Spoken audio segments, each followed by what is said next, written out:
Hello everybody, I'm Kohl Jackson with the Bison newspaper, and I'm here to interview Lindel Fields, the new Oklahoma State Superintendent, to ask him questions about his new administration.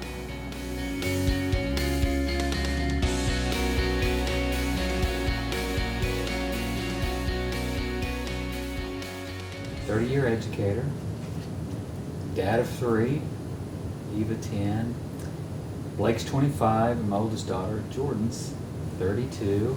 Started teaching when I was 20. Did Connor Correctional Center, you probably heard that. So taught and then became an administrator in Oklahoma's career tech system.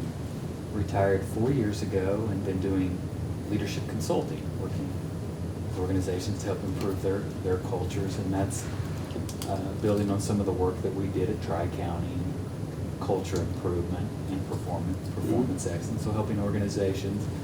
So that's what I've been doing the last 4 years. Outside of that, we like to do all things outdoors, especially in Colorado. Awesome. Lots of family time outside. That's me in a nutshell. Yeah, I'm super excited to have Lindel Fields in office. It really seems like he's going to be super supportive of teachers, which sounds really great since I'm going to be planning on being a teacher. Well, as I mentioned, I was retired doing consulting, and I just felt that the state needed a B12 shot, if you will, at the state level. So I began to think about how I could help that and be part of the solution and not talk about it. And so when this came open, I never hesitated. So when the governor's office called, I said yes. And here I am. A lot of our students at OBU are education majors. They're about to go into educating, a lot of early elementary, and a lot of them wanted to know what your plan is to support future educators and what policies you're going to put in place on behalf of the teachers. Well, I think that teaching is the most noble of all professions, and teachers go into it because they're called. So we want to be respected, but at the same time we have to make a living, right? Mm-hmm.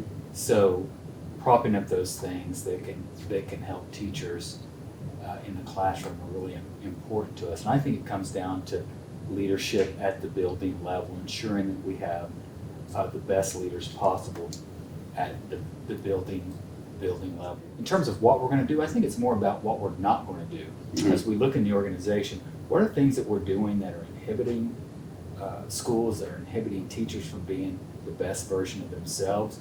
And each day I'm here, I'm thinking, well, maybe there's more that we could stop doing than what we got to start doing. Mm-hmm. Does that make sense? Absolutely. You recently announced that you do not intend to distribute tax-funded Bibles in the schools, in the public schools. Will there be any faith integration within public schools, or is that going to stay within the private sector? Well, Bibles and other religious materials have long been allowed in schools. So what we did is just say we're not going to spend taxpayer dollars to force Bibles. So whatever's been allowed will continue to be allowed. However, the local school decides to do that. For those students that want to, and families that want a parochial type of education, then they may choose to go to a private school. But whatever's been allowed at the local level is still allowed. Nothing's changed there. Yeah, so the biggest thing that I'm just worried about teaching in Oklahoma right now is how Oklahoma is performing on national levels. Right now, Oklahoma doesn't have the best reputation for education in our country, and I think just coming up as a new teacher in a couple of years, that's going to be really difficult, just understanding that Oklahoma is a little bit behind and that I can be a part of changing that, but it's going to be a long process and really difficult to make that happen. Oklahoma education, I believe it's currently ranked in the 50th. Is that correct? Well, that number's thrown out a lot, certainly. Yeah. You hear 50th, 48, 46, 33rd, somewhere you hear yeah. all kinds of numbers. Mm-hmm. But regardless of the number, I think it's fair to say we could do better. Mm-hmm. And so are you considering changing curriculum or any specific standards to do that? Or what necessarily are you specifically looking for to try to fix that? Well, our three priorities are literacy, teacher recruitment and retention, and career pathways. And it's my belief that if we focus on the basics, starting with literacy and teacher retention and recruitment, that can begin to move that number. It's not a profound thought necessarily, it's just back to the basics.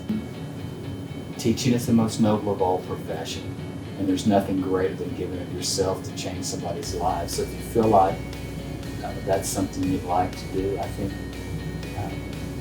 you should do it. Give it a shot. And, well, like this, SDE, leave the world a little bit better than you found it. So that would be my